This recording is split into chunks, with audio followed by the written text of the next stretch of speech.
Continuing from page 92 देखेंगे। So last discussion हमने किया था कि किस तरह से अभय अपने नए व्यापार के लिए बॉम्बे शिफ्ट हो गए थे। मतलब शिफ्ट नहीं हुए थे, पर वहां पर ट्रैवलिंग उनका होता था और वहां पर भी उन्हें गौड़िया मठ के जो भक्त हैं वो मिले थे। Abhay wanted to help. As a fellow god brother in the service of his spiritual master, he offered them his services. Although as sannyasis, they were in a superior position. In their somewhat helpless condition, they looked up to Abhay for help. They had been staying in a small place on Proctor Road and had found little opportunity to make important contacts. Now they formed a team. Abhay introducing the sannyasis to business acquaintances and the sannyasis taking donations for the new center. Abhay Charna Ravind was good at collecting funds and he willingly gave this his time. Again, his god brothers began pulling at him to participate fully in the Gaudiya preaching. तो देखिए अभय हमने discuss किया था कि गौड़िया मठ के जो भक्त थे वो बॉम्बे में थे, पर उनके पास में अभी कोई फिक्स सेंटर नहीं था, परमानेंट सेंटर नहीं था जहां पे वे रह सके। तो अभय उनकी इस विषय में सहायता करना चाहते थे। वो उनकी सेवा करना चाहते थे। ये जो सन्यासीज थे देवर सुपीरियर टू अभय, तो वो बस चाहते थे कि किसी तरह से वो उनकी सेवा करें। तो उन्होंने क्या किया, वहां पर कुछ जगह है बॉम्बे में प्रॉक्टर रोड, वहां पर एक छोटी सी जगह पर वे रह रहे थे and had found little opportunity to make important contacts. और अब उन्होंने एक अपनी खुद की एक टीम बना ली थी और जो अभय है वो लोगों को मतलब जो सन्यासी थे उनके विषय में बता रहे थे, मतलब उनका परिचय दे रहे थे। ही वॉज इंट्रोड्यूसिंग देम ताकि उनके नए सेंटर खुलवाने के लिए उनको डोनेशन मिल सके। So for taking donation for the new centre, इस तरह से he was introducing them. Now Abhay he was good at collecting funds और वो अपना समय इसमें देना भी चाह रहे थे, दे भी रहे थे। और अब लेकिन आगे क्या हो रहा था, वापस से उनके जो गॉड ब्रदर्स हैं, ये सन्यासीज हैं, वो बस चाह रहे थे कि वो गौड़िया मठ का जो प्रचार कार्य है उसमें वो भाग ले। Srimad Prabhupada. We made a party for collecting alms. Sridhar Maharaj, Goswami Maharaj and myself. I took them to some of my chemist and doctor friends and in 2 days we collected 500 rupees. Sridhar Maharaj would speak, I would introduce and Goswami Maharaj would canvas. So Goswami Maharaj very much appreciated and he began to speak highly about me. For a Babu, he is so expert. He has got so many friends and he has collected so much. Why should he not be in charge of our mart? Why should not he live with us? Why is he living separately? तो इस तरह से अभय उनकी help कर रहे थे और काफी हेल्प हुई थी, सेंटर वगैरह भी बना पाए थे अब वो। तो अब वहां के जो भक्त थे वो चाह रहे थे कि क्यों ना अभय गौड़िया मठ के इंचार्ज हो जाए, ही सो एक्सपर्ट, तो क्यों ना वो यहाँ के इंचार्ज हो जाए और वो यहाँ मठ में ही हमारे साथ भी रहे। अलग क्यों रह रहे, अलग से क्यों रह रहे। Abhay visited the mud quarters on Proctor Road, where he joined the devotees in Kirtan and heard them speak from the Bhagavatam. At the sannyasi's request, Abhay took on the responsibility of finding a more suitable place for the Bombay Center. Wherever he went in the city, he looked for likely locations. Just as he had responsibilities for his wife and family in Allahabad, by dint of his initiation, he was responsibly bound to assist his godbrothers. He had to take part in the preaching, not simply struggle so that he might exist in the world of business competition. but he didn't think he could ever live like the sannyasis.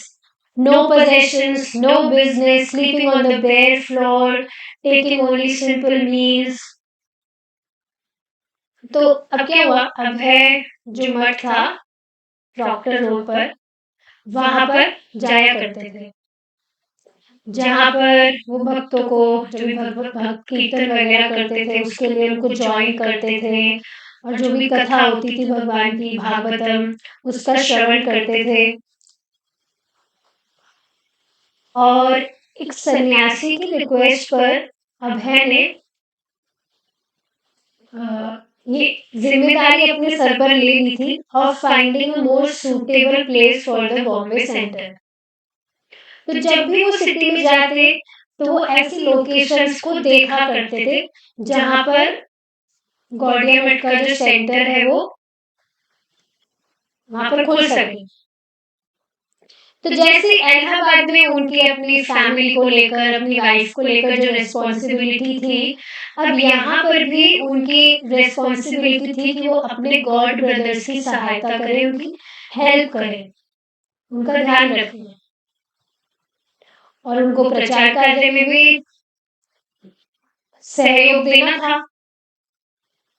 लेकिन उन्होंने कभी भी सोचा नहीं था कि जैसे वास्तव में सन्यासी रहते हैं कैसे रहते हैं, कुछ भी अपने साथ में एक संग्रह नहीं करके रहना, कोई बिजनेस नहीं करना और नीचे जमीन पर सोना, सिंपल मील्स जो होती है ओनली कंज्यूमिंग दैट। तो उन्होंने कभी इस तरह से सोचा नहीं था कि मैं भी इस तरह से कभी रहूंगा क्या। February 25, 1935. It was the 62nd birthday of Srila Bhakti Siddhanta Saraswati. At Jagannath Puri, where Srila Bhakti Siddhanta Saraswati was residing, the devotees observed the day with ceremony. At the small Bombay Center, the few disciples planned an evening observance and invited local people. For the occasion, Abhay wrote a poem. तो अब श्रीला भक्तिसिद्धांत सरस्वती ठाकुर का 62nd birthday था। जगन्नाथपुरी में जहां वे रह रहे थे वहां पर सभी भक्तों ने एक आयोजन रखा और जो बॉम्बे में भी छोटा सा जो सेंटर था वहां पर भी जो डिसाइपल्स थे, शिष्य थे उनके, वो कुछ प्रोग्राम वहां पर रख रहे थे शाम को और उन्होंने आसपास के जो लोग थे उनको इनवाइट किया था। तो ऐसे कुछ मेरे साथ हुआ था, अभी कुछ टाइम ही हो गया, तो महीने हो गए शायद, ज्यादा महीने नहीं हुए, पर अभी परम पूज्य राधानाथ स्वामी महाराज का बर्थडे था, व्यास पूजा थी। तो किन्हीं भक्त ने मुझे इनवाइट किया था कि आज महाराज की व्यास पूजा है तो आप आइएगा यहाँ पर जयपुर में। तो मैं आई वाज लाइक वॉन्डरिंग कि अरे मतलब मुझे क्या लग रहा था वो इस तरह से बुला रहे हैं तो शायद जिन भक्त के घर पर वो बुला रहे हैं उनके घर में महाराज आएंगे और इस तरह से पूरा प्रोग्राम होगा। पर ऐसा नहीं होता है। जैसे भक्त जो भी मतलब गुरु महाराज के जो भी शिष्य है वो किसी दूसरे शहर या कंट्री में है तो वो अपने घर में भी प्रोग्राम रख सकते हैं। पर मैं इस तरह से सोच रही थी कि उनके घर में गुरु महाराज आ रहे हैं तो मैं इतनी ज्यादा खुश हो गई थी, वाह गुरु महाराज जयपुर आ रहे हैं और मुझे मौका मिलेगा कि मैं वहां पर जाऊं और उनके दर्शन मैं कर पाऊंगी। तो मैंने ऑलमोस्ट प्लान बना ही लिया था पक्का कि आज तो मैं जाऊंगी कुछ भी हो जाए। तो बाद में मैंने मतलब मैसेज में पता नहीं मुझसे मैंने ये बात कह भी दी थी कि कितनी अच्छी बात है कि गुरु महाराज जयपुर में आ रहे हैं। तो मैं तो सच में मेरा तो like it will be a great fortune for me to come. उन्होंने कहा गुरु महाराज नहीं आ रहे हैं मतलब वो मतलब जहाँ पर है उधर वहीं पर रहेंगे, यहाँ पर भक्त ही एक प्रोग्राम रख रहे छोटा सा। तो भाई मतलब मुझे तो मेरे लिए वो एक थोड़ा शौक था वो, पर अच्छा हुआ मुझे वो पहले पता लग गया। नहीं तो मैं वहां पर जाती भी ये एक्सपेक्टेशंस लेकर कि वहां पर गुरु महाराज होंगे, मैं उनका मुझे दर्शन मिलेगा, लेकिन वहां पर तो कुछ और ही होता। तो हाँ, ऐसा होता है कि जैसे शिष्य कहीं और जगह है, तो वहां पर भी वो इस तरह से प्रोग्राम कर सकते हैं, पर मुझे इस विषय में पता नहीं था। बट एनीवेज, तो उस ओकेजन पर अभय ने एक पोएम लिखी थी। आई am just simply writing this down, sorry not writing, reading. मैं इसको सिर्फ रीड कर रही हूँ क्योंकि इसमें शायद थोड़े वर्ड्स इसमें डिफिकल्ट है।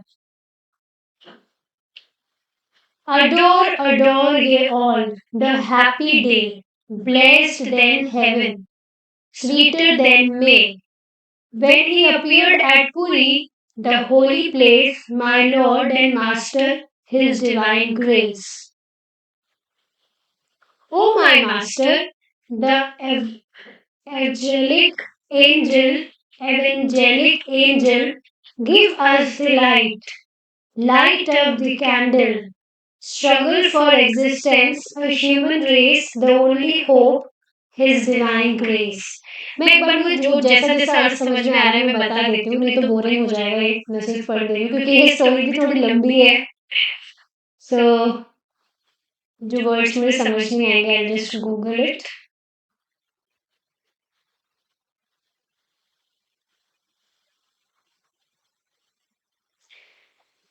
सो adore ye all the happy day. Adore का मतलब होता है लव एंड रेस्पेक्ट। तो हाँ, इस तरह से बता रहे कि आज खुशी का दिन है, आज का जो दिन है वो स्वर्ग से भी ज्यादा ब्लेस्ड है। मतलब किसी व्यक्ति को स्वर्ग की प्राप्तियों से भी ज्यादा बहुत खुशी का दिन है। स्वीटर देन मे मतलब जो मई का महीना है उससे भी ज्यादा स्वीट, इसका मतलब मुझे समझ नहीं आया। When he appeared at Puri the holy place, जब वे पुरी को आए, कौन? श्रील भक्तिदान सरस्वती ठाकुर, जो कि एक होली प्लेस है। My Lord and Master, His divine grace. Oh my Master, the evangelic angel.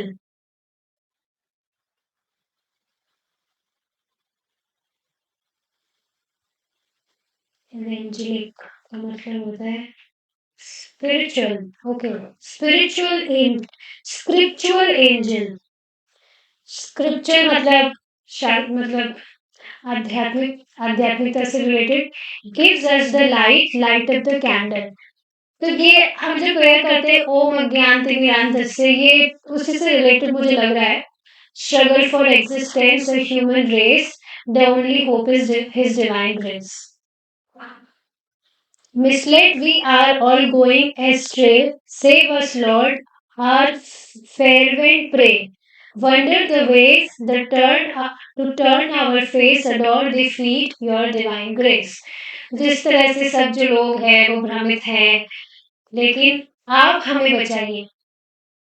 ये हमारी आपसे प्रार्थना है कि आप हमारा जो बहिर्मुखता है उसको आप हटाइए और अपने चरणों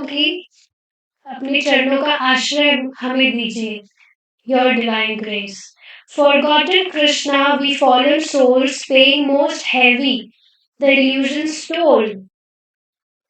ये भगवान कृष्ण को भूले हुए हैं, बद्ध आत्माएं हैं और इसका बहुत बड़ा वी आर पेइंग हैवी मतलब बहुत बड़ा इसका हम भुगतान कर रहे हैं कि इस तरह से हम भगवान को भूलकर यहाँ पर गिरे हुए हैं इस भौतिक जगत में।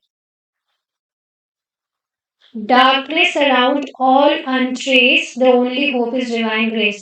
हर जगह बस अंधकार ही अंधकार है और सिर्फ आप ही एकमात्र हमारी होप है। Message of service, thou hast brought a healthful life as Chaitanya wrought. Unknown to all, it's full of grace. That's your gift, your divine grace. तो ये एज अ प्रेज है, गुरु महाराज को प्रेज कर रहे हैं and he is basically praying for his healthy life. Absolute is sentient, thou hast proved, impersonal calamity thou hast moved.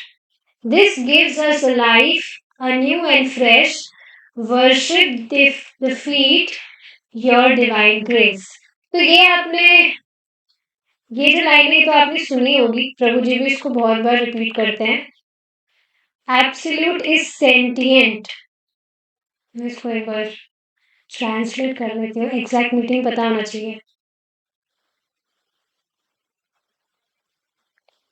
Absolute is sentient, Tao has proved.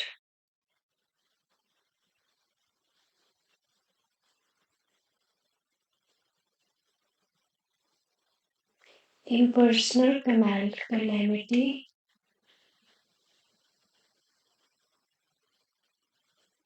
Thou hast proved.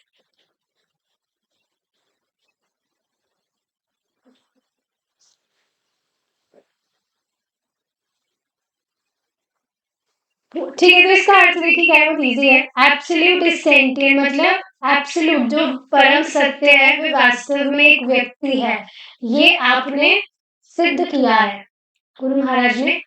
और ये जो impersonal, ये जो भी लोग बोलते हैं अद्वैतवाद एंड ऑल, ये सब कुछ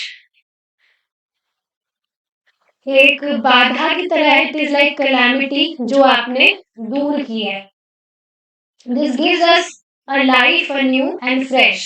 तो ये हमें एक जीवन देता है कि मतलब जब व्यक्ति को पता लगता है कि भगवान एक पुरुष है, एक व्यक्ति है, इस परम पुरुष, तो मतलब एक नया जीवन मिलेगा ना। वो अपना संबंध जब भगवान से समझेगा, इस तरह से भगवान की सेवा करने लगेगा, तो आपके खुद इस चीज को ऑब्जर्व नहीं करते कि भक्ति में पहले वाला जो जीवन था वो तो वास्तव में जीवन था ही नहीं। We were actually not living, we were dying every single day. अभी आज सुबह के सेशन में हमने चीज डिस्कस की थी, जो भी काम, जो भी सर्विस, जो भी सेवा हम भगवान के लिए कर रहे हैं, वही क्षण वास्तव में जी रहे हैं। बाकी क्षण हम मृत्यु को ही प्राप्त कर रहे हैं। जो काल है, आयुर हरति वै पुंसाम आदि श्लोक आप जानते हैं। तो वास्तव में जब जिस भी क्षण हम भगवान की सेवा में नहीं है, तो उस समय व्यक्ति मरे के बराबर ही है, वो मर ही रहा है।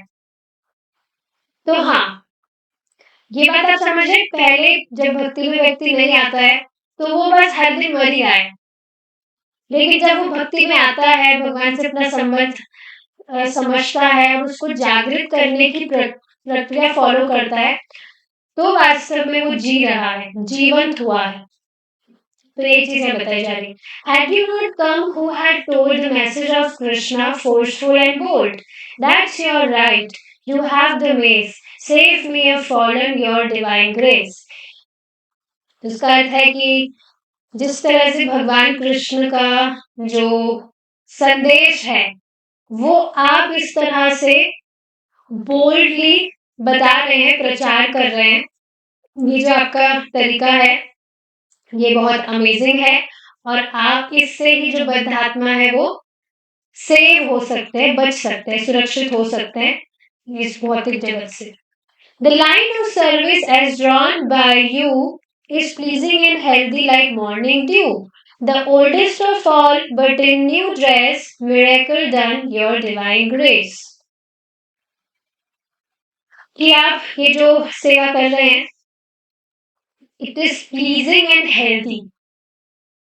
मतलब पता नहीं मैं इसको कैसे एक्सप्लेन करूं, पर आपको समझ में आ रहा होगा। जैसे लाइक मॉर्निंग ड्यू, जैसे सुबह उठते हैं तो उठने के बाद में जैसे आप सूरज को देखते हैं तो कितना क्यूट लगता है सन,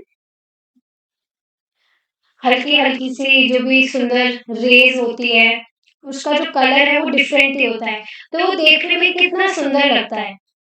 उस टाइम ना तो ज्यादा कुछ गर्मी होती है, मतलब जो ताप है सूर्य का वो तेज नहीं होता है, एकदम माइल्ड सा होता है सुबह का जो वातावरण होता है। सर्दियों की बात नहीं हो रही, नॉर्मल जो सीजन होता है।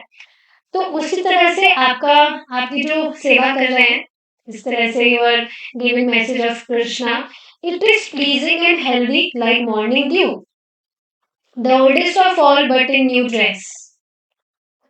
इस विधि बहुत सुंदर लाइन है कि सबसे पुराना है ये मैसेज, लेकिन फिर भी पुरातन है, लेकिन फिर भी नवीन है। इस लाइन को समझते हैं? बहुत पुराना है ये, बहुत पहले से भगवान कृष्ण से चलते आ रहा है, लेकिन फिर भी it is ever fresh, ever new, miracle done your divine grace. तो ये पोएम थी जिसको हमने समझने का ट्राई किया, थोड़ा बहुत समझ में आया होगा। अभय चरण दास, by Abhay Charan Das. Moving forward, Abhay also composed a speech which he read before the assembled guests and members of the Gaudiya Math. अच्छा, एक बार यहाँ बताना चाहती हूँ मैं कि यहाँ मैंने जो प्रभुपाद जी की लीलामृत है वो कभी पढ़ी नहीं है। ये मैं आपके साथ पढ़ रही हूँ, या मैं इसकी तैयारी भी नहीं करके आती कुछ भी। I am just reading this with you. So मतलब आप नेवर माइंड, मैं इस तरह से गूगल पर जो भी सर्च वगैरह करती हूँ, because I am reading this with all of you, I have not read this before. Anyways, Abhay also composed a speech which he read before the assembled guests and members of the Gaudiya Math. Although his first language was Bengali, his English was clear and natural. तो उन्होंने एक speech भी लिखी थी, जो उन्होंने वहां पर जो भी गेस्ट वगैरह और गौड़िया मठ के भक्त थे वहां पर उन्होंने सबके बीच में वो स्पीच बोली थी। उनकी पहली जो लैंग्वेज है, मतलब मातृभाषा कहे, सो दैट इज बंगाली, लेकिन फिर भी उनकी जो इंग्लिश थी वो बहुत ही स्पष्ट थी, और ऐसे वो इस तरह से बोलते जैसे ही his natural in speaking English. Gentlemen, the offerings of such a homage as has been arranged this evening to the Acharya Dev is not a sectarian concern. Because when we speak of the fundamental principles of Gurudev or Acharya Dev, we speak of something that is of universal application. There does not arise any question of discriminating my Guru from that of yours or anyone else. There is only one Guru who appears in an infinity of forms to teach you, me, and all others. The Guru or Acharya Dev, as we learn from the bona fide scriptures, delivers the message of the absolute world, I mean the transcendental abode of the absolute personality, where everything non-differentially serves the absolute truth. उनकी speech है इस तरह से कि जो मतलब इस तरह से आज फंक्शन हुआ है गुरु महाराज के बर्थडे के ओकेजन पर, तो इस तरह से बता रहे कि जो भी हम गुरुदेव या आचार्य देव की प्रशंसा के लिए जो भी शब्द हम बोलते हैं वो वास्तव में एक सीमाबद्ध हो जाता है। ये बात समझ रहे हैं आप? जैसे भगवान के गुण अनंत है, लेकिन फिर भी हम जो भी भौतिक चीजें हम देखते हैं उससे हम भगवान की उपमा देते हैं, तो हम एक सीमा, एक लिमिट कर देते हैं उसकी।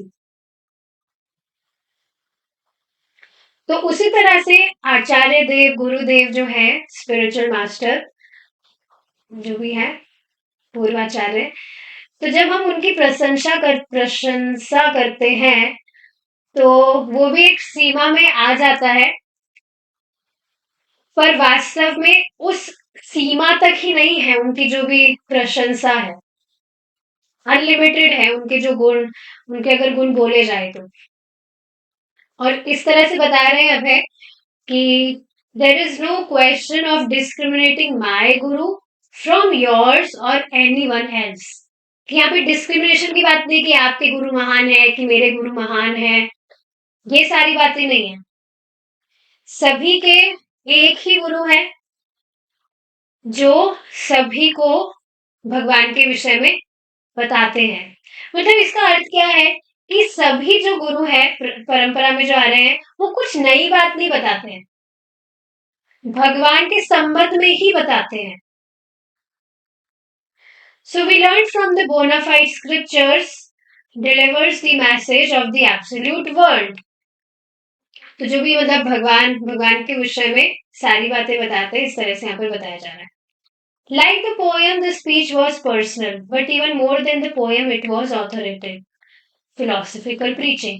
The God brothers were impressed to hear Abhay presenting the Vaishnava philosophy so expertly. How was it possible?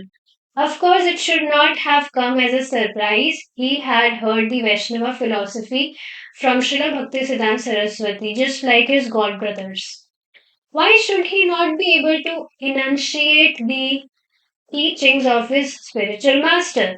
Having heard from him and having read Gita and Bhagavatam and Bhakti Rasamrit Sindhu, was he not a devotee in the parampara? But until now, no one knew he could preach in English so expertly. तो जैसे उन्होंने poem और speech ये सब उन्होंने बोला, तो इसमें आप देखेंगे पूरी पोयम में जो गुरु महाराज है उनकी प्रशंसा है और किसके संदर्भ में है वो? भगवान के संदर्भ में कि कैसे भगवान के विषय में प्रचार कर रहे हैं और भगवान का ही मैसेज डिलीवर कर रहे हैं। तो सारी जो उनकी प्रीचिंग फिलॉसफी थी वही उनकी पोयम में थी, उससे ज्यादा कुछ भी नहीं था। तो उनके जो गॉड ब्रदर्स थे गुरु भाई, वो अभय को इस तरह से वैष्णवा फिलॉसफी प्रेजेंट कर रहे थे वो सो एक्सपर्टली, तो वो थोड़े सरप्राइज थे एंड दे वर इम्प्रेस्ड कि ऐसा कैसे हो सकता है। पर ऑफ कोर्स ये कोई सरप्राइज की बात नहीं थी, क्योंकि उन्होंने ये जो फिलॉसफी है वो अपने गुरु महाराज से सुनी और उसी को वो रिपीट कर रहे हैं, जैसे उनके गुरु भाई सुनते हैं। तो क्यों नहीं जो भी वो अपने गुरु महाराज से सुनते हैं उनको एज इट इज बोलने, वो बोल पा रहे हैं, तो इसमें अचंभे वाली क्या बात है? कह तो सारी बात गीता भागवतम और भक्ति रसामृत सिंधु की ही है, और जो उन्होंने पढ़ी भी है, सुना भी है उन्होंने और खुद ने पढ़ी भी है। तो इसमें अचंभे वाली बात क्या है? क्या वो एक पारंपरिक भक्त नहीं है? क्या वो परंपरा में भक्त नहीं है? लेकिन ये सारी चीजें हैं, पर सबको ये इस चीज के विषय में पता नहीं था कि अभय इतनी अच्छी अंग्रेजी बोल लेते हैं। तो देखिए ये बात समझनी चाहिए कि जो भी भक्त परंपरा में सुन रहे हैं और अगर वो एज इट इज परंपरा का ज्ञान रिपीट कर रहे हैं, दूसरों को बता रहे हैं, तो इसमें कोई सरप्राइज होने वाली बात नहीं है, because Krishna is blessing him, is it not? जैसे यशस्विनी माता जी, आपको पता है, जैसे आपको पता है कृष्ण भगवान है, हमें भगवान का नाम जप करना चाहिए, तो अब क्या आप ये किसी व्यक्ति को, दूसरे व्यक्ति को नहीं बता सकते ये बात? बिल्कुल बता सकते हैं। और कैसे बता पाएंगे? क्योंकि आपने ये बात सुनी है, आप खुद इसको प्रैक्टिस कर रहे हैं। So there is no question of surprise कि भाई ये कैसे हो रहा है, ये कैसे, ये माता जी कैसे बता सकती है, इनको कैसे हरे कृष्णा महामंत्र पता है? अरे भाई सुना है, खुद भी कर रही है जब, तो बता रही है, तो कौन सी बड़ी बात है इसमें? मतलब बड़ी बात है, पर अचंभे वाली बात नहीं है। जो भी हम ज्ञान सुन रहे हैं परंपरा में, उसका अभ्यास कर रहे हैं, तो आगे हम उसको बता रहे हैं, सो दिस इज नाइस। तो देखिए यहाँ एक मतलब टेक अवे पॉइंट क्या है, जो भी भक्त भक्ति कर रहा है, लाइक वास्तव में वह अपने जीवन में अभ्यास कर रहा है भक्ति का, तो वो दूसरों को बताए बिना रह ही नहीं सकता।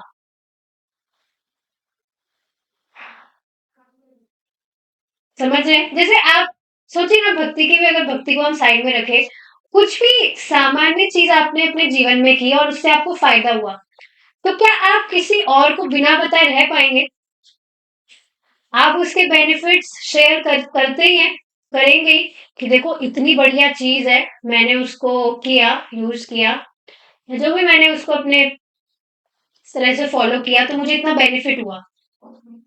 तो क्योंकि आपको उसका बेनिफिट हो रहा है, जो भी चीज आप कर रहे हैं, तो आप बिना बताए रह ही नहीं सकते।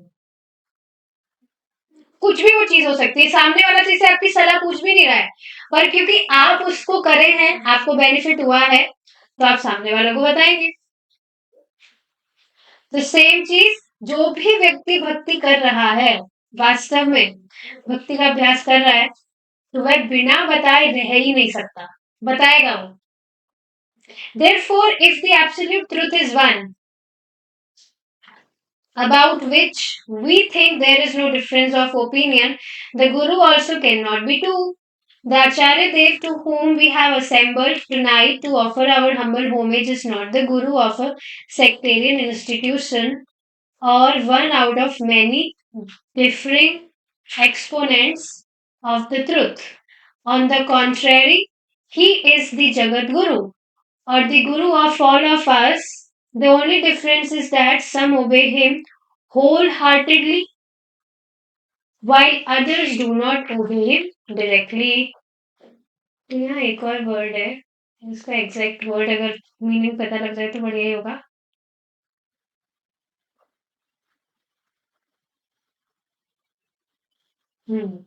देखिए क्या बात यहाँ पर बताई जा रही है कि अगर परम सत्य भगवान कृष्ण एक है, परम सत्य एक है और उनके विषय में जो भी बात बताई जा रही है पूर्व आचार्यों से वो भी एक है, वो भी उसमें भी कुछ डिफरेंस नहीं होगा, एक ही बात बताई जाएगी। There is no scope of difference in opinions. समझ रहे इस बात को? एक ही बात बताई जाएगी कि हाँ Krishna is supreme personality of God है और उनको प्रसन्न करने के लिए हमें उनके नामों का उच्चारण करना चाहिए, उनकी कथा सुनना चाहिए। So there is no scope of difference in opinions. और उसी तरह से जो गुरु है वो भी दो नहीं हो सकते। इसका मतलब समझ रहे हैं ना, दो गुरु होने का मतलब क्या है कि जो बात वे बताएंगे उसमें कोई भेद नहीं होगा। तो यहाँ जो आचार्य देव है, श्रीला भक्तिसार सरस्वती ठाकुर की बात हो रही है, तो वे वहां पर आए हैं और वो किसी पर्टिकुलर संस्था के गुरु हैं ऐसा नहीं है कि भाई ये पर्टिकुलर, मतलब ये बात समझ रहे हैं आप, एक पर्टिकुलर लोगों का ग्रुप होता है तो बस वहीं तक, वही उस ग्रुप तक वे सीमित है ऐसा नहीं है। He is Jagat Guru. जगत गुरु मतलब कि पूरे जगत में सभी लोगों के लिए जो ये ज्ञान है ये सभी लोगों के लिए है and it is not limited to one group. तो बस ये बात यहाँ पर बताई जा रही है। पर हाँ बस अब जो लोग हैं जिनके खुद के अलग अलग मतामत होते हैं तो वो इस तरह से भेदभाव करते हैं, कुछ उनको बहुत बहुत आदर करेंगे और कुछ उनका आदर नहीं करेंगे। बाकी ये बात समझनी चाहिए that this knowledge is for everyone. The guru of whom Abhay spoke, of course, was Srila Bhaktisiddhanta Saraswati, the representative of the original compiler of the scriptures, Vyasdev. Abhay explained how Lord Krishna had delivered transcendental knowledge to Brahma, the creator of this particular universe. From Brahma, the knowledge has descended to Narada, from Narada to Vyasa, and from Vyasa to Madhava. Madhavendra Puripat. Because Srila Bhakti Siddhant was presenting the Vedic knowledge as is without any interpretation in parampara, he was the bona fide acharya who could enlighten others with the revealed knowledge of the Vedas. तो अभी हमने जो ऊपर ये paragraph discuss किया कि वे जगत गुरु हैं और ये सभी का है, तो ये उन्हीं की स्पीच कंटिन्यू हो रही है। यहाँ पर अब समझाया जा रहा है कि यहाँ पर अब है जिन गुरु की बात कर रहे हैं वो श्रीला भक्तिसार सरस्वती ठाकुर की बात कर रहे हैं, who is the original compiler of the scriptures, Vyasadeva. तो अभय ने एक्सप्लेन किया कि कैसे भगवान कृष्ण ने ये जो आध्यात्मिक ज्ञान है वो कैसे ब्रह्मा जी को दिया। Brahma ji who is the creator of this particular universe, और ब्रह्मा जी से कैसे ये जो ज्ञान है ये नारद जी को दिया उन्होंने, नारद जी को डिसेंड हुआ, नारद जी ने श्रीला व्यासदेव को, श्रीला व्यासदेव ने माधवेंद्र पुरी को। तो इस तरह से करते करते श्रीला भक्ति सिद्धांत सरस्वती ठाकुर वे भी बोनाफाइड आचार्य हैं क्योंकि उन्होंने भी इस तरह से परंपरा में ज्ञान पास कर रहे हैं। He is also descending this auspicious transcendental knowledge in परंपरा। तो वे भी इस तरह से वेद की जो भी बात है, शास्त्र की जो भी बात है, उससे लोगों का जो जीवन है he can enlighten it। Abhay continued, Gentlemen, our knowledge is so poor, our senses are so imperfect, and our sources are so limited that it is not possible for us to have even the slightest knowledge of absolute region without surrendering ourselves at the lotus feet of Sri Vyas Deva or his bona fide representative. अब आगे अब है continue कर रहे हैं कि हमारा ज्ञान इतना निम्न है, हमारी जो इंद्रियां हैं वो इतनी ज्यादा अपूर्ण है, और हमारे जो भी सोर्सेज हैं, सोर्सेज मतलब जिससे भी हम रिसर्च कर सकते हैं, रिसर्च रिसर्च वगैरह करें, वो भी इतने लिमिटेड है, क्योंकि इस मटेरियल वर्ल्ड में तो सब कुछ ही लिमिटेड है, कि हमारे लिए खुद से ये संभव ही नहीं है कि हम जो पूर्ण ज्ञान है शास्त्रों का, नॉलेज अबाउट एब्सोल्यूट, हम थोड़ा भी ज्ञान उसका अर्जित कर सके हमारी बुद्धि से, हमारी इंद्रियों से। ये बिल्कुल भी पॉसिबल ही नहीं है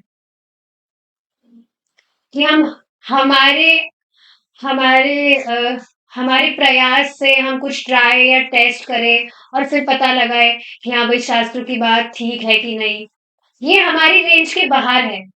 तो कोई भी व्यक्ति भगवान के विषय में, परम सत्य के विषय में कब तक नहीं जान सकता। उसके पास में मतलब एक ही ऑप्शन है, ऑप्शन नहीं मतलब, हाँ एक ही उसके पास में तरीका है कैसे वो जान सकता है।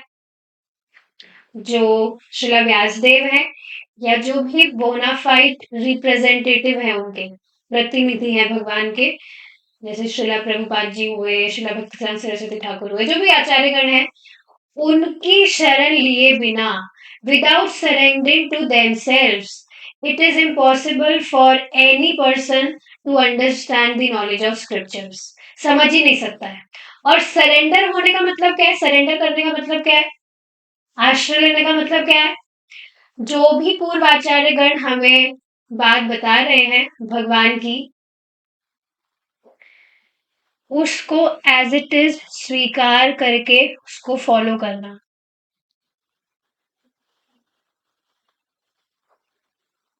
ये बात समझने वाली है। इस पर देखिए एक और बात मैं बताना चाहूंगी आपको, जो मैंने नोट किया था।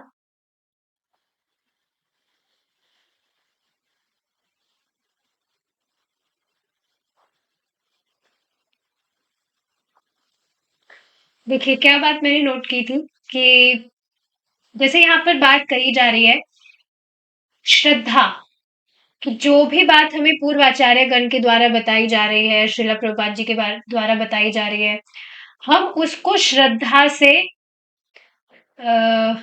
समझे, मतलब श्रद्धा रखें और हम उसको एक्सेप्ट करके फॉलो करें। पर देखिए बात समझने वाली क्या है, यहाँ पर ब्लाइंड श्रद्धा की बात नहीं कही जा रही है कि अंधश्रद्धा रखे, अंधविश्वास रखे। क्यों ये बात क्यों यहाँ पर आ रही है, क्योंकि ये वाला जो ज्ञान है ये पारंपरिक ज्ञान है, परंपरा से आ रहा है। और भगवान कृष्ण स्वयं ये बात गीता में कह रहे, एवं परंपरा प्राप्तम, राजर्षियों के द्वारा ये जो परंपरा है ये आ रही है। तो एवं परंपरा का अर्थ ही है कि ये जो परंपरा है ये कोई सामान्य परंपरा नहीं है, ये स्वयं भगवान कृष्ण से आ रही है। तो अंधश्रद्धा की बात नहीं है, क्योंकि जो भी भक्त अपने जीवन में कृष्ण कॉन्शियसनेस, जो भी शास्त्र की बातें फॉलो करता है, उसको स्पष्ट दिखता है कि कैसे कैसे उसका जीवन परिवर्तित हो रहा है। और बहुत ही अमेजिंग रियलाइजेशन मैं आप सबके साथ में शेयर करना चाहती हूँ, मेरा नहीं है, एक भक्त का है। अभी जैसे कल था क्या क्रिसमस, यहाँ पर परसों था, लेकिन उनके वो जो लॉस एंजलिस में जो रहते हैं, उनके वहां पर कल था। तो उन्होंने कहा था कि मैं देखो चैंटिंग तो मैं मेरा सुबह कर लूंगा, but I will have to go for a movie with my landlord, तो मैं वहां पर जाऊंगा। मैं क्या बोलूं, मैंने कुछ कहा नहीं, मैंने देखा चलो भाई चैंटिंग कर रहा है, और चैंटिंग कर रहे हैं, करने दो, करो जो करना है, क्योंकि मेरे मना करने से वैसे भी वो रुकेंगे नहीं। तो कल वो गए मूवी देखने, अब आज सुबह उनका मेरे पास में मैसेज आया कि हाँ, मैं कल मूवी देखने गया तो था, पर वहां पर बैठकर मेरे सर में दर्द होने लगा। मतलब वहां पर बैठ पाना मेरे लिए इतना मुश्किल हो रहा था। वहां पर जो भी मूवी वगैरह थी, पहले तो मैं बहुत इंटरेस्ट से उन्हें देखता था, पर अब इस बार मैं गया तो मेरे लिए वहां बैठना बहुत भारी हो रहा था। ये मैसेज देखकर मुझे इतनी ज्यादा खुशी हुई। मैं पता है ये चीज सोच रही थी मेरे दिमाग में कि ये भगवान का नाम तो जब कर रहे हैं और ऑफेंसलेसली ही जब कर रहे हैं, बिल्कुल ध्यान पूर्वक बैठकर, लाइक स्टार्टिंग से उनको अच्छे से ट्रेनिंग दी गई है कि आप एक एक नाम सुनने का प्रयास करिए और चैंटिंग करते समय चैंटिंग ही करिए, कोई दूसरा काम नहीं। सो ही वॉज चैंटिंग नाइसली। तो हाँ, मैं ये सोच रही थी कि वो चैंटिंग कर रहे हैं तो जो नाम है उसका प्रभाव तो उन पर होगा ही। अभी वो ठीक है, मूवी वगैरह देखने जा रहे भी है या कुछ भी कर रहे हैं, करने दो। पर जैसे जैसे नाम जप कर रहे हैं अपने आप ही उनका मतलब अपने आप वो डिटैच होने लगेंगे इन चीजों से। और आज ही उनका ये मैसेज आया कि मैं मूवी देखने गया पर मेरे तो वहां पर सर में दर्द हो गया, वहां पर बैठना मेरे लिए बहुत मुश्किल हो रहा था, मन ही नहीं कर रहा था मेरा। तो आप देख रहे हैं, सामने वाले को पता भी नहीं है, he is not aware about the glories of chanting Hare Krishna, but if he is chanting Hare Krishna तो नाम तो अपना प्रभाव दिखाएगा। And I was very happy. आप देख रहे हैं ना, इस तरह से जब आप भक्तों को बताते हैं, किसी भी व्यक्ति को आप भगवान की भक्ति के विषय में बता रहे हैं और वो उसका अभ्यास कर रहा है, तो उसके जीवन में इस तरह की अमेजिंग चीजें होती है, तो आपको उत्साह मिलता है कि अरे वाह, हरि नाम तो सच में काम करता है। आई वॉज रियली हैप्पी जब मैंने उनका ये मैसेज पढ़ा। और ये सेम ही तो मेरे साथ भी हुआ था, मैंने आप सबको बताया था, एक बार फिर से बता देती हूँ। लाइक भक्ति में आने से पहले I was so much engrossed in all those bodily things, makeup करना, ये करना, वो करना, ये ड्रेस पहनना, अभी ये ड्रेस पहननी है, अब ऐसे फोटो खिंचाना, वैसे करना, पूरा सारा का सारा टाइम ही मेरा इन चीजों में ही जाता था। But as I started chanting, तो चैंटिंग करते करते अपने आप की रुचि खत्म होने लगी। अब मैं जब बढ़िया ड्रेसिंग वगैरह अच्छे से तैयार होकर मेकअप वगैरह करती भी थी और मैं जब अपने आप को देखती थी कांच में, तो मुझे खुद की शक्ल ही जोकर जैसी लगती थी। लाइक हम ऐसा लगता था कि क्या मैं कार्टून जैसी लग रही हूँ। जब आप देख रहे हैं, नाम काम करता है चाहे उसे व्यक्ति को पता भी नहीं हो, मुझे भी नहीं पता था और मेरा कुछ इंटेंशन भी नहीं था कि मुझे मेकअप करना छोड़ना है या जो भी चीजें मैं कर रही हूँ, मेरा कुछ प्लान ही नहीं था। पर क्योंकि कोई भी व्यक्ति चैंटिंग कर रहा है तो भगवान क्या करते हैं, Krishna will detach you from all those things which is not pleasing to Krishna. अब मेकअप करना या ये सारी चीजें, ये देहात्म बुद्धि तो है, भगवान को तो ये चीजें पसंद नहीं है कि हम हमारी देहात्म बुद्धि में लगे रहे।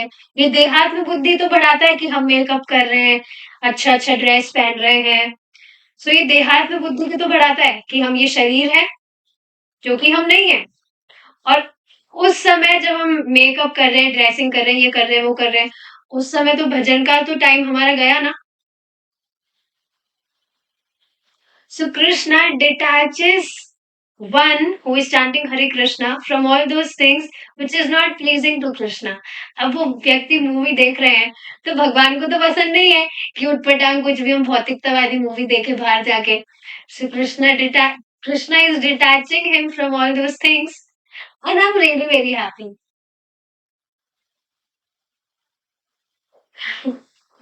So yes, कहाँ से ये बात आई थी? This transcendental knowledge, Abhay explained, had been known in India for thousands of years. And this knowledge, although presently obscured, was India's real gift to the world. Clear है? अब आगे ये स्पीच कंटिन्यू चल रहा है, इस स्पीच को complete करके रुकेंगे हम। We must conclude that the darkness of the present age is not due to lack of material advancement, but that we have lost the clue to our spiritual advancement, which is the prime necessity of human life and the criterion of the highest type of civilization. Do you agree with this?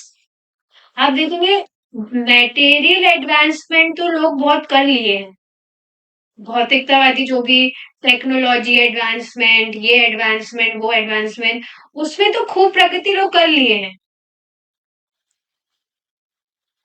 तो वास्तव में कलयुग का जो ये darkness है, अंधकार है, इस समय का, इस युग का जो अंधकार है, उसका कारण यह नहीं है कि जो लोग हैं वो अपनी भौतिकतावादी जीवन में एडवांसमेंट की कमी है, कि भौतिकतावादी जीवन में प्रगति नहीं कर रहे।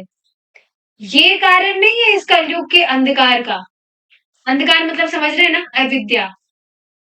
लेकिन क्या कारण है अंधकार का, अविद्या का?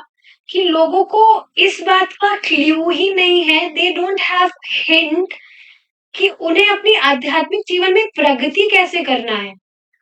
दे are not understanding that advancing in our spiritual life is the only necessity of this human form of life.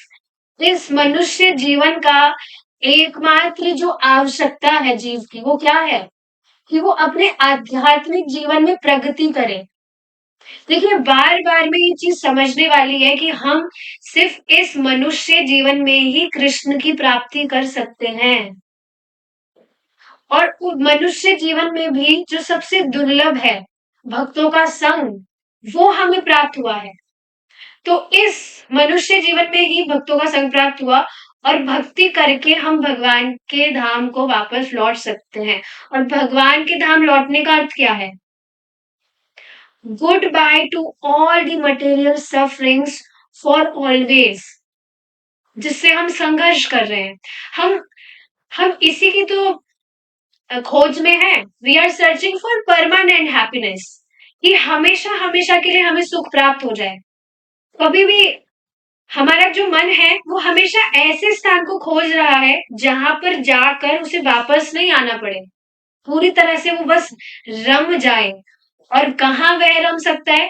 भगवान की भक्ति में, क्योंकि वही व्यक्ति को असीमित सुख का अनुभव हो सकता है, अनुभूति वह कर सकता है। तो लोग इस बात को नहीं समझ रहे हैं कि उनको अपने आध्यात्मिक जीवन में कैसे प्रगति करना है, which is the prime necessity of this human form of life. तो इससे बिल्कुल फर्क नहीं पड़ता है कि अपने भौतिकतावादी जीवन में वो कितना एडवांसमेंट किया है, वो शून्य ही है। आप सोचिए ना, बिल्कुल इसको है कि बिल्कुल अवेयर होकर सोचना चाहिए। कोई भी व्यक्ति पूरा जीवन कुछ भी काम नहीं किया, लेकिन वो भगवान का भजन किया, तो वो कहाँ जाएगा? वो जैसे ही अपना देह छोड़ेगा, क्योंकि वो पूरा जीवन भगवान का भजन किया है और कुछ भी उसने मटेरियल कमाई करी भी नहीं हो, लेकिन वो भगवान के पास चला जाएगा। इस जगत के तो हम वैसे भी नहीं है। और उसी तरह से आप दूसरी तरफ देखिए, कोई व्यक्ति पूरा जीवन बहुत मेहनत करके, पूरा बहुत उसने अपने भौतिकतावादी जीवन में प्रगति कर ली, लेकिन भगवान का भजन कुछ किया ही नहीं, तो क्या होगा? शरीर छूटेगा और वापस से इस भौतिक जगत में वो पटका जाएगा, और फिर से शुरू से उसको गधे की तरह वापस से मेहनत करनी होगी, अगर मनुष्य जीवन मिला तो। और उसके कर्म उसने कैसे किए तो पता नहीं, मनुष्य जीवन मिलेगा भी कि नहीं, और फिर मनुष्य जीवन कब मिलेगा वो पता नहीं, कब, आगे की बात है वो। तो इस बात को तो एकदम अंडरलाइन कर लेना चाहिए, that the prime necessity of human form of life is to advance in our spiritual life. Throwing of bombs from aeroplanes is no advancement of civilization from the primitive, uncivilized way of dropping big stones on the heads of the enemies from the tops of the hills. Improvement of the art of killing our neighbors by investing machine guns and by means of poisonous gases is certainly no advancement from primitive barbarism, riding itself on its art of killing of bows and arrows. Nor does the development of a sense of pampered selfishness prove anything more than intellectual animalism. Thus, while others were yet in the womb of historical oblivion, the sages of India had developed a different kind of civilization which enables us to know ourselves. They had discovered that we are not at all material entities, but that we are all spiritual, permanent, and non destructible servants of the Absolute. तो देखिए, ऊपर हवाई जहाज से नीचे बम फेंकना, bombs फेंकना और बड़े-बड़े पत्थर अपने जो शत्रु लोग अपने शत्रु मान रहे हैं उनके सर पर बड़े-बड़े पत्थर गिरा देना, ये सब एडवांसमेंट नहीं है। और क्या आप इस तरह से लोगों को करता हुआ नहीं देख रहे? एक पूरा का पूरा देश दूसरे पूरे देश को अपना शत्रु मानकर इस तरह से ये सारे काम कर रहा है उनको मारने के। मशीन गन्स बना रहे हैं लोग, पॉइजनस गैसेस बना रहे हैं ताकि अपने शत्रु को मारे। और वो जो बोज एरोज वगैरह बना रहे हैं ताकि वो लोगों को मार सके। तो ये सब वास्तव में एडवांसमेंट नहीं है। प्रभुपाद जी बहुत सुंदर बात इस पर कहते हैं कि भाई लोग तो पहले ही मर रहे थे और ये बॉम्ब ये मशीन गन्स बनाकर तुमने तो उनकी मृत्यु को और फास्ट कर दिया। तो ये कहाँ है कि एडवांसमेंट हुई? कुछ ऐसा आविष्कार करते जिससे लोग और ज्यादा जीते तब तो फिर भी माना जाता, या और नहीं जीते अमर हो जाते वो, तब तो फिर भी कुछ एडवांसमेंट माना जाता। पर लोग तो बेचारे वैसे ही मर रहे थे। अब तुमने उनका ये जो मरने वाला चीज है इसको और जल्दी कर दिया, तो ये कहाँ की एडवांसमेंट हुई? So this is not the advancement कि लोग इस तरह से कर रहे हैं। और आप देख रहे हैं कि ऐसा लोग करते ही हैं क्योंकि वो देहात्म बुद्धि से ग्रसित है। आप खुद बताइए जब आप भक्ति में नहीं थे, जैसे यहाँ पर तो कोई आतंकवादी है ही नहीं, पर भक्ति में आने से पहले भी हम कोई आतंकवादी तो नहीं थे, पर क्या कभी भी दिमाग में बहुत गुस्सा नहीं आया किसी व्यक्ति के प्रति? और क्या थॉट्स नहीं आए कि यहाँ है क्यों, ये मर जाता तो बढ़िया रहता? क्या कभी गुस्से से बहुत तेज गुस्सा कभी आपको आया हो? तो क्या ऐसे थॉट्स कभी नहीं आए भक्ति में आने से पहले? अगर आप शुद्ध भक्त हैं शुरू से तो वो अलग बात है, पर आप देखेंगे कोई व्यक्ति आतंकवादी नहीं है, पर क्योंकि भी भगवान का भजन नहीं कर रहा है और खुद की पहचान इस देह से कर रहा है, तो क्योंकि उसकी इंद्रिय तृप्ति में बाधा आएगी, आती है, तो वो बस खुद की इंद्रियों की तुष्टि के लिए सामने वाले का कुछ गलत हो भी रहा है, so he will not think about that.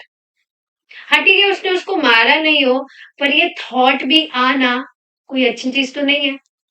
पर ये सारी चीजें इसीलिए होती है क्योंकि व्यक्ति अपनी पहचान इस देह से करता है और अपना संबंध भगवान से नहीं समझ पा रहा है, या इस तरह से खुद की इंद्रियों को पैम्पर करने के लिए जो भी वस्तुएं बनाई जाती है, ये भी कोई एडवांसमेंट नहीं है। This is just intellectual animalism. जिस तरह से एक पशु भी आहार निद्रा भय मैथुन कर लेता है, उसी तरह से अगर मनुष्य भी इन 4 चीज़ों में प्रोग्रेस कर रहे हैं, अपनी इंद्रिय तृप्ति अच्छे से कर पा रहे हैं, तो वो बस they are polished animal and nothing more. एक पैराग्राफ और पढ़ लेते हैं, then we will stop. 10 while others, अच्छा आगे तो हमने पढ़ ही लिया कि हाँ, तो इस तरह से आप देखेंगे जो लोग हैं वो अलग-अलग चीज़ों में लगे हुए हैं। दे हैड डिस्कवर्ड दैट, हाँ, इस तरह से लगे हुए हैं। और यहाँ पर बाकी जो लोग हैं who are following scriptures, इस तरह से अध्ययन कर रहे हैं शास्त्रों का, तो वे ये जान पा रहे हैं कि भौतिक हम ये भौतिक कुछ भी नहीं है, ना हम ये भौतिक शरीर है, ना जो भी वस्तुएं आसपास है, हम में से ना तो हम वो कुछ है ना हमारा कुछ है। हम वास्तव में आध्यात्मिक है, we are spiritual, we are permanent, हम कभी भी मर नहीं सकते हैं, and we are non destructible servants of the absolute. और ना ही हमें कभी खत्म किया जा सकता है, क्योंकि हम परम ईश्वर के अंश हैं। अब बताइए ना, जब व्यक्ति इस बात को समझेगा कि वह भगवान का अंश है, तो वो एकमात्र उसका कर्तव्य है कि वो भगवान की सेवा करे। तो कहाँ पर वो अपना टाइम इन्वेस्ट करेगा?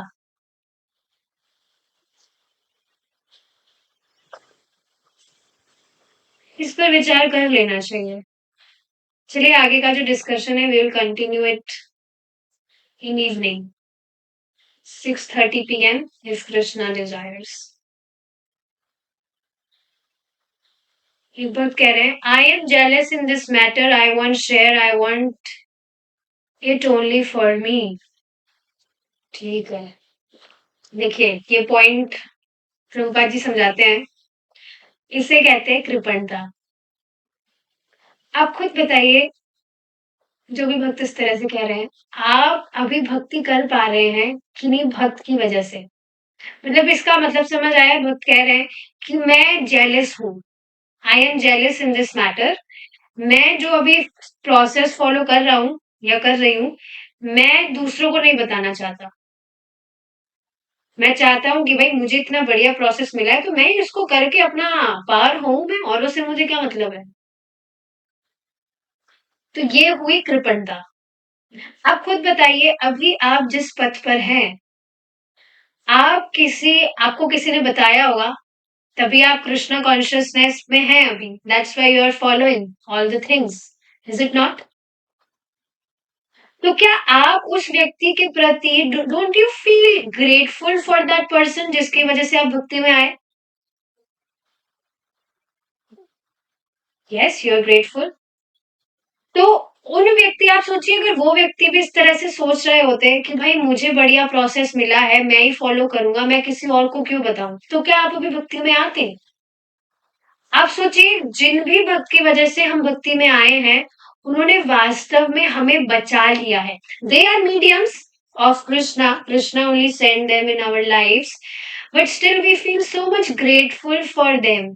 अगर वो हमें नहीं बताए होते, या भक्ति देखिए, कोई भी व्यक्ति भक्ति में भक्ति द्वारा ही आता है। भगवान ना तो कभी स्वयं आए थे और ना ही आएंगे हमें बोलने के लिए कि भाई तुम मेरे अंश हो बेटा, भक्ति करो मेरी और आ जाओ मेरे पास। कभी भी Krishna will never come. Krishna always send his devotees in people's life, और हमेशा भगवान के भक्त ही हैं जो हमें भक्ति के विषय में बताते हैं। तो चलिए इसको एक एग्जाम्पल से समझते हैं। सोचिए अभी, जैसे आप, जिन भी भक्त ने क्वेश्चन किया है, कमेंट किया है, सोचिए आपके कुछ भी कोई बच्चा है, जैसे यू माइट हैव अ सन, सिर्फ इसको एग्जांपल की तरह से हम समझ रहे हैं। वो अगर बीमार है, और कोई ऐसी बीमारी है जो बिल्कुल जानलेवा बीमारी है, लेकिन किसी व्यक्ति को, आपके बच्चे को जो भी बीमारी हुई, उसका इलाज उसे पता है, और उसने वो इलाज बताया आपके बच्चे के विषय में, आपने आपके बच्चे को, जिससे आपके बच्चे की जो वो जानलेवा बीमारी थी वो खत्म हो गई, and now he is safe. तो आपको कैसा लगेगा उन व्यक्ति के विषय में, जिन्होंने आपके बच्चे की जान बचा ली, एक तरह से उनको ये जो भी इलाज था वो बताकर? You will feel very very grateful, is it not? आप सब सोचेंगे कि मैं उनके एहसान को मैं चुका नहीं सकती, उन्होंने जो मुझ पर किया है, इज इट नॉट? अब इसी तरफ सोचिए, कोई दूसरा व्यक्ति होता, वही व्यक्ति होता, सोचिए, जो उसको इलाज पता है लेकिन फिर भी वो बता नहीं रहा है, तो क्या होगा उससे? उस व्यक्ति की जान चली जाएगी जो उस जानलेवा बीमारी से ग्रसित है, इज इट नॉट?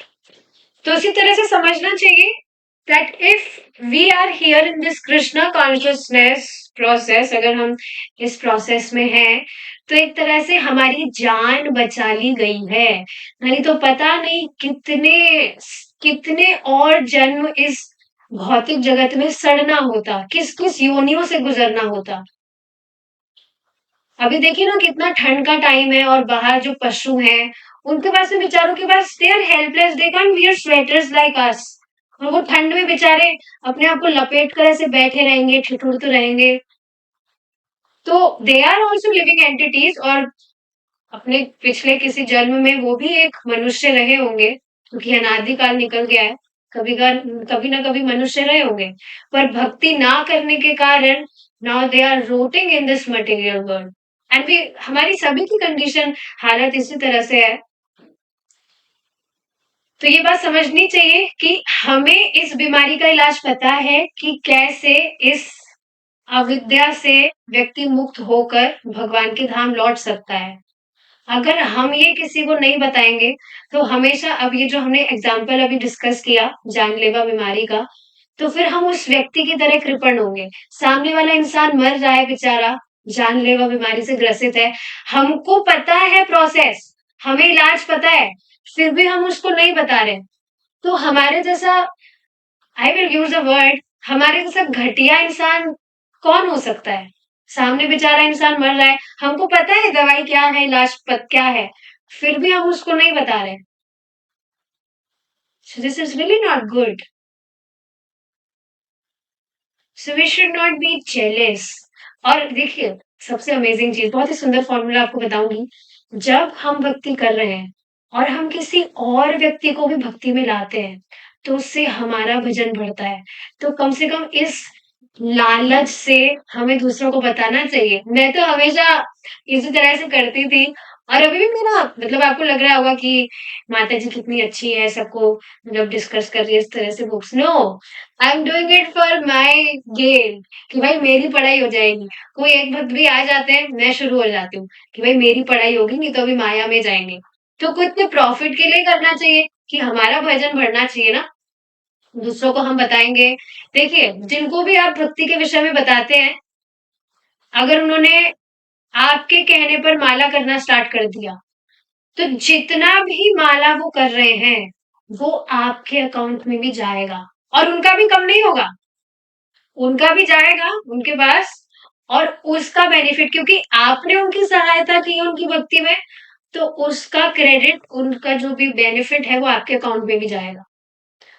तो जेलिस होने की जगह हमें तो जितना हो सके उतना लोगों को बताना चाहिए, भाई हमारा भजन बढ़ना चाहिए ना। तो आई होप ये बात आप समझ पाए होंगे। So never be jealous, never be माइजर, कंजूस मत बनिए, जितना हो सके बताना चाहिए, उससे हमारा ही लाभ होता है, हमारा भजन बढ़ता है। ठीक है, thank you so much for joining. We will be continuing the discussion in our next session if Krishna desires. Thank you. Hare Krishna. Jai Srila Prabhupada.